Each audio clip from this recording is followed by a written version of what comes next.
Je suis Tadé Moza, tu vas dire, je suis le directeur de l'entreprise Global Service.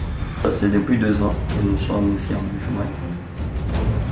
Vous êtes en Bujumaï 2 ans aujourd'hui. Quels sont vos domaines d'intervention? Global Service, c'est d'abord une entreprise de construction. On fait la construction en bâtiment, on fait des travaux relatifs aux routes. On travaille dans l'assainissement et dans l'environnement, la location de véhicules.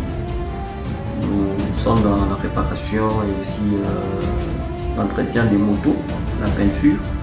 Nous sommes en même temps un centre de formation professionnelle. Les difficultés ne manquent pas, nous avons plusieurs difficultés.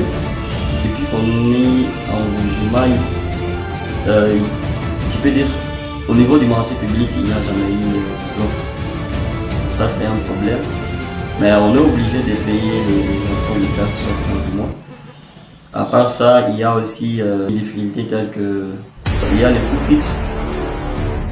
Les entrepreneurs peuvent toutefois comprendre, c'est-à-dire vous êtes obligé de payer les gardeurs, vous êtes obligé de payer le loyer, vous êtes obligé de payer les travailleurs pendant qu'il n'y a pas d'entrée.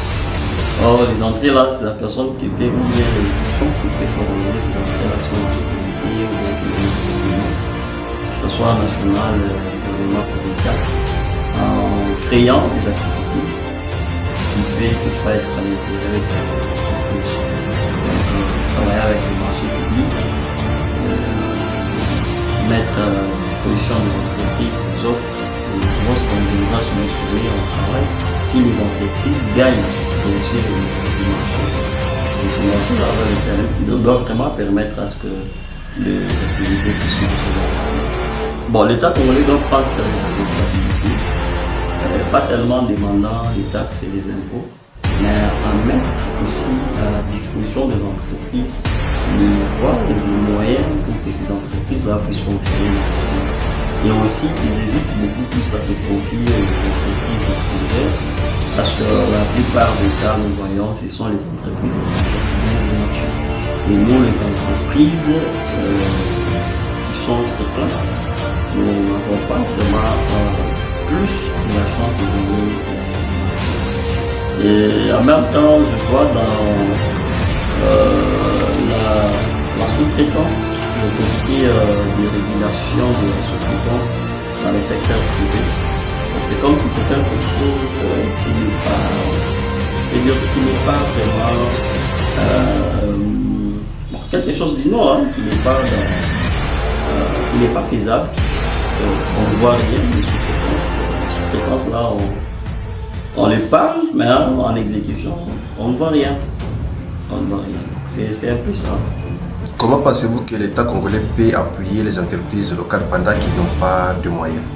Ils n'ont pas Ils n'ont pas d'engins, non. Le problème, c'est quoi? Si l'État, il y a plusieurs moyens. Moi, je peux vous demander un jour, chercher un temps, je vais vous expliquer comment l'État congolais peut aider les entreprises, des petites entreprises à devenir de grandes entreprises. Donc, c'est une question de petites choses à réajuster. Il faut qu'ils puissent aussi apprendre comment des grandes entreprises qui donnent aujourd'hui le marché sont devenues grands, parce que chaque personne doit avoir un moyen sur l'histoire. Alors si il peut prendre l'histoire des Nokia, l'histoire de Vitel, l'histoire de Saint-Max, l'histoire de Grexet, ils comprendront. Il faut que l'État puisse soutenir les entreprises. En étant derrière ces entreprises-là, nous avons des banques. Il y a beaucoup d'argent dans des banques. Alors c'est question juste qu'il y ait un appui ou bien un accompagnement de l'État. Il peut accompagner les entreprises à devenir aussi des grandes entreprises. Il y a plusieurs possibilités. Ces côtés-là, moi je trouve pas que c'est un problème. Alors aujourd'hui, vous êtes un cas entrepreneur ici au Kasaï oriental. Qu'est-ce que vous demandez à l'entrepreneur?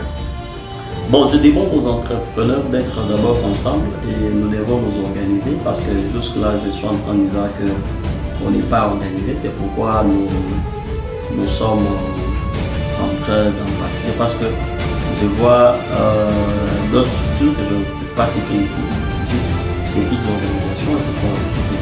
Mais nous, les entrepreneurs, nous sommes des opérateurs. Aujourd'hui, si on dit aujourd'hui, je suis le responsable de cette société Global Service. Si je me dis aujourd'hui, je ferme les portes de cette société, je vais faire souffrir pas moins de 250 personnes. Et ça, ce sont des gens qui travaillent. Ces 250 personnes, ils ont des familles, ils ont des femmes, ils ont des enfants. C'est-à-dire, je peux aller même avec 700 personnes que je vais faire souffrir. Mais, autant d'entreprises qui ont un jugement, si aujourd'hui on se néglige, c'est-à-dire, nous ne savons pas ce que nous faisons. Nous sommes de grands opérateurs économiques.